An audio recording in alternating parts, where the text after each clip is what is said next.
Waalaikumsalam warahmatullahi wabarakatuh. Gimana kabarnya hari ini anak-anak?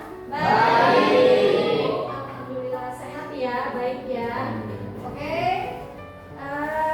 Kita sebelum memasuki materi hari ini ya, akan baiknya kita berdoa terlebih dahulu. Boleh dibimbing oleh Viko sebagai kepala kelas? Baiklah teman-teman, untuk memulai kegiatan kita pada pagi hari ini, alangkah baiknya kita berdoa menurut kepercayaan agama masing-masing. Berdoa mulai.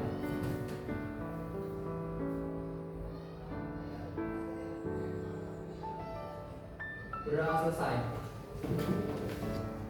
Gimana hari ini teman-temannya? Hadir semua kan? Hadir. Kelas 11 2. Oke, gini nak. Pada hari ini, kesempatan hari ini ya, di sini Ibu kemarin kita sudah masuk ke penyampaian materi mengenai jurus 3 yaitu pembukaan resiliensi. Dan hari ini ya, Ibu mau mengajak kalian ya, kita masuk ke materi jurus keempat ya. Itu ada konsep jaga konsistensi ya.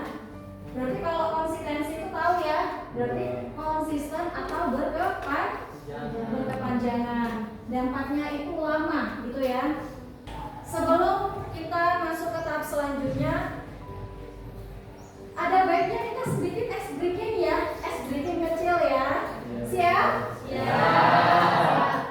Kalau misalkan Ibu bilang cinta kecil, cinta sedang, cinta besar, terus cinta semuanya. Oke, bisa ya? Tapi penuh dengan gerakan. Oke ya? Yuk, bareng-bareng.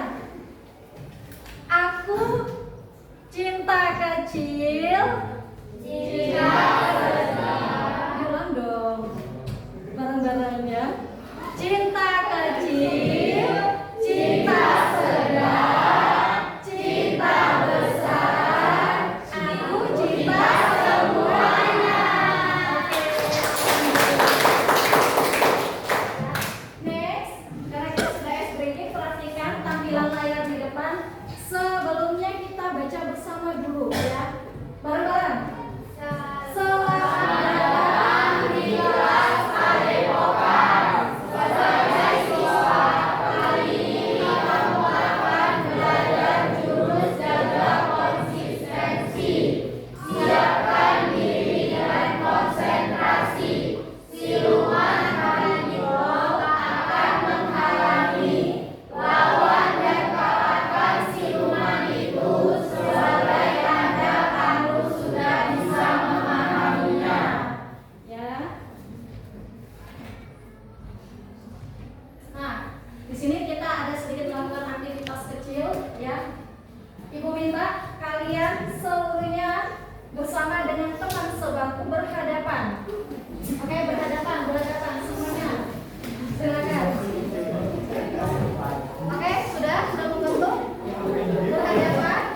Sebelumnya di sini perintahnya ya. Di sini perintahnya silakan kalian boleh sweep dulu. Boleh sweep dulu. Nanti siapa yang menang dia masuk kelompok A dan yang kalah masuk kelompok B. Silakan sweep dulu sama. Oke? Sudah? Sudah? Coba angkat tangan yang menang siapa? Oke, yang menang. Yang kalah? Oke, yang kalah. Kalau yang menang itu kita kategorikan masuk di kelompok A. Dan yang kalah itu masuk di kelompok B. Ya, perintahnya di sini Ibu minta kelompok A itu menggenggam tangannya ya. Anggap saja kamu sedang menggenggam sesuatu yang berharga di tanganmu. Oke? Ini untuk kelompok A. Kelompok A silakan genggam tangannya. Anggap saja kamu sedang menggenggam sesuatu yang berharga.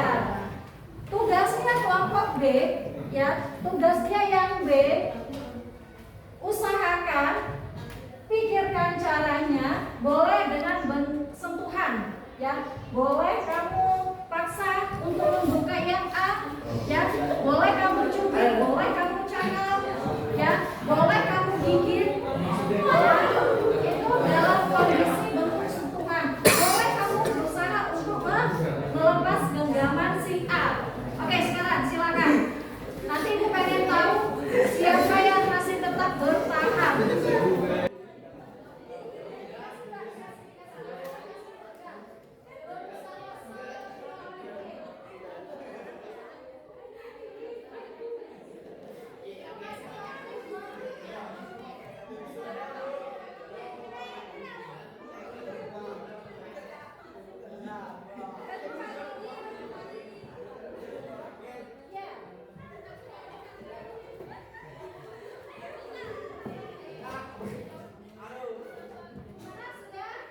tertutup atau si A tidak bisa membuka genggaman tanganmu.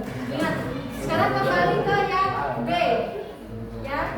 Sekarang yang A, ya. Yang A itu, oh tadi A sudah ya? Sekarang yang B, silakan genggam tanganmu, ya. Genggam tanganmu. Tugas si A itu membuka tangan si B, tetapi dengan cara tidak dengan sentuhan. Tidak dengan sentuhan. Caranya gimana, Bu? Caranya ada.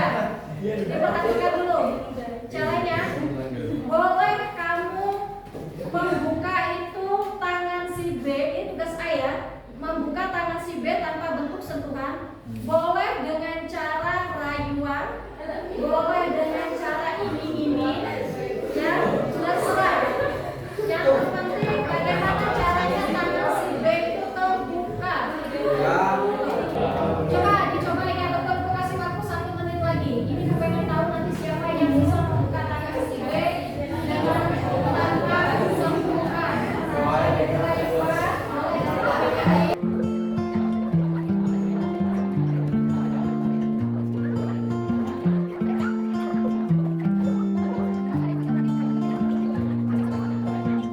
Udah, ada yang masuk nggak? Ada, oke.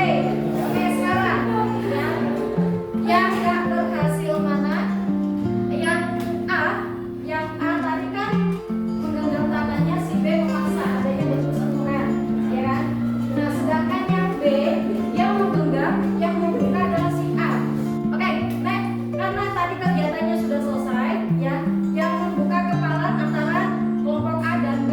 Sekarang ibu tanya, kalian sudah merasakan punya pengalaman baru? Bagaimana kira-kira, ya, mana yang lebih sulit, nah, pendapat kalian? Tanpa disentuh. Kenapa? Alasannya apa? Mainnya konsisten dengan pendiriannya. Oke, karena lawan mainnya konsisten dengan pendiriannya. Lebih sulit Bu ternyata merayu itu atau yang memberikan iming-iming daripada dengan kita membuka telapak tangan adanya bentuk fisik. Mengenai jaga konsistensi pada jurus 4, ya, ada yang namanya kesadaran dan ada yang kesadaran versus paksaan. Kenapa? Ya, kenapa kesadaran dengan paksaan itu selalu berdampingan, berlawanan, gitu ya? Karena jelas berbeda. Kalau kesadaran itu adanya dari kemauan diri sendiri, ada pergerakan keinginan diri sendiri. Sedangkan paksaan itu berbeda. Berbeda kebalikannya. Apa Bu? Kalau paksaan itu berdasarkan adanya situasi atau dorongan yang diberikan orang lain. Contohnya gini, ya, di rumah ada yang muslim di sini? Muslim semua? Muslim semua? Nah, kalau seorang anak ketika mau melaksanakan sholat, ya, udah waktunya jamnya sholat nih, kamu udah siap-siap. Kita ambil contoh sholat subuh ataupun sholat maghrib. Sudah setelah azan, kamu wudhu, ya kan? Terus kemudian kamu siap-siap nih, siap-siap untuk mau sholat. Itu kamu laksanakan di kamar tanpa sepengetahuan orang lain yang di rumah ataupun orang tua, ya kan? Tiba-tiba kamu udah siap nih, ada ibu kamu berkata gini, nak ataupun dok, silakan wudhu, sholat, sudah azan. Padahal kamu udah siap. Mendengar kalimat seperti itu, biasanya kamu apa yang kamu rasakan? Jengkel, betul ya. Karena apa? Sementara kita sebenarnya sudah siap. Akhirnya respon yang disampaikan oleh orang tua gini, ibu, emak, aku udah wudhu, aku udah siap, aku udah pakai mukena. Udah pakai mukena berarti aku mau sholat. Bukan aku mau main, gitu, ya kan? Artinya apa? Yang tadinya kamu sudah memiliki kesadaran, tiba-tiba ada penyampai dari orang tua, ya, kesannya dipaksakan. Akhirnya apa? Moodnya kamu bisa otomatis berubah. Jadi kesannya bentuknya paksaan, padahal bukan. Ya, seperti itu ya. Jadi, nah, terus kemudian di dalam jaga konsistensi atau berkesadaran positif ini, di sini ada 5 tombol ajaib, ya. Lima tombol ajaib. Kesenangan, kebanggaan, keingintahuan, manfaat, tantangan. Oke ya.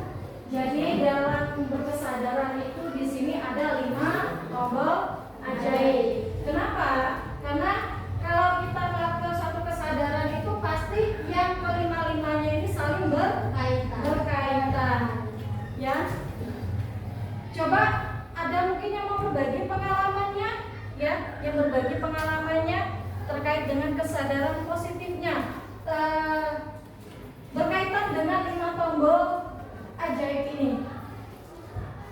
Oke, silakan Amara. Baiklah teman-teman, saya di sini akan menceritakan tentang kegiatan saya di pagi hari, yaitu jam 5 saya bangun tidur, jam 5.20 saya mencuci piring, bersih-bersih rumah, jam 5.30 saya melaksanakan sholat, jam 5.40 saya jogging, jam 6 saya mandi, jam 6.15 saya menyiapkan bekal sekolah, jam 6.40 siap-siap berangkat sekolah, jam 7 saya sampai di sekolah. Itulah kegiatan saya di pagi hari. Oke, ya. Ya, betul sekali akan disampaikan oleh teman kita. Apa sih Bu kaitannya dengan waktu-waktu yang disampaikan oleh Amanah? Terus berhubungan dengan 5 tombol ajaib. Ya, kalau kalian kita sudah menyadari adanya kesadaran positif, ya, boleh diatur dari atur jadwal, yang atur jadwalnya dulu, ya. Kenapa? Kalau kalian menyadari kelima tombol ini berkaitan dengan kita, dengan kepentingan kita sekolah, dengan statusnya kita sebagai seorang pelajar, Ibu yakin, ya, Ibu yakin kalian pasti mampu, ya, memiliki kesadaran positif melalui adanya bentuk jadwal yang sesuai dengan kegiatan yang seharusnya. Ya nggak? Benar nggak? Benar. Ibu ada sebuah video, boleh kita tonton bersama. Mau yang nonton video ya?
siswa itu tadi pemerannya seorang siswa ya, siswa SMK kalau nggak salah ya, setingkat dengan kalian. Nah di situ bahwa siswa SMK, siswa laki-laki tadi itu di awal-awal memiliki berkesadaran negatif, ya kan? Akhirnya dia menerima dampaknya, terus kemudian berubah menjadi memiliki kesadaran positif.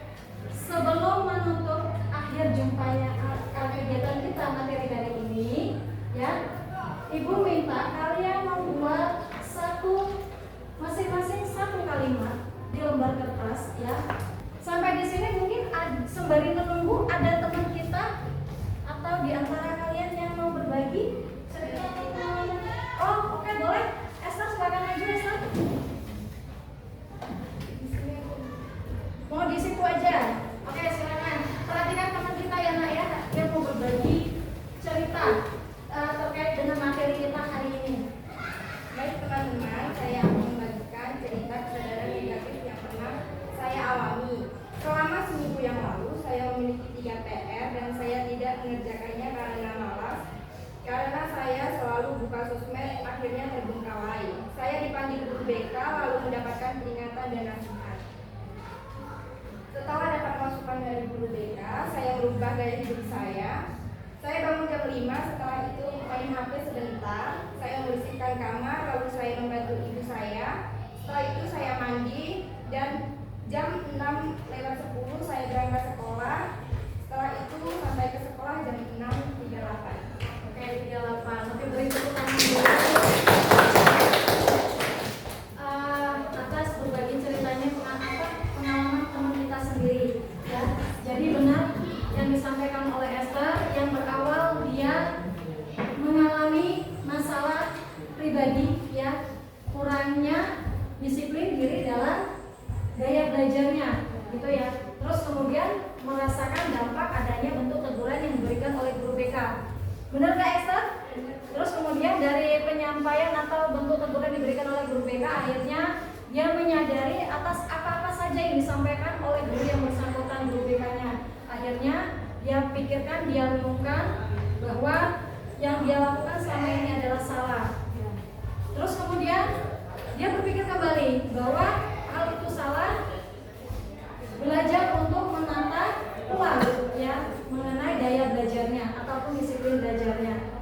Oke, terima kasih Esther untuk hari ini berbagi cerita kepada kita semua. Boleh, Nak? Sudah selesai yang dibuatkan? Ya. Oke, sudah selesai. Kalau sudah selesai, ya, silakan taruh di atas meja kalian. Ya, silakan taruh di atas meja kalian. Sampai di sini pada jurus 4, jaga konsistensi kita. Ada yang mau ditanyakan atau sudah cukup? Sudah paham? Paham ya. Ibu berharap dari ceritanya Esther, Amaran, ataupun kita semua, kalian, ibu berharap banyak apa yang kita pahami, apa yang kita pelajari materi hari ini yang mengenai kesadaran negatif menuju kesadaran positif itu akan sebagai langkah awal kalian tetap menjaga konsistensi berkesadaran positif. Ibu cukupkan. Assalamualaikum warahmatullahi wabarakatuh.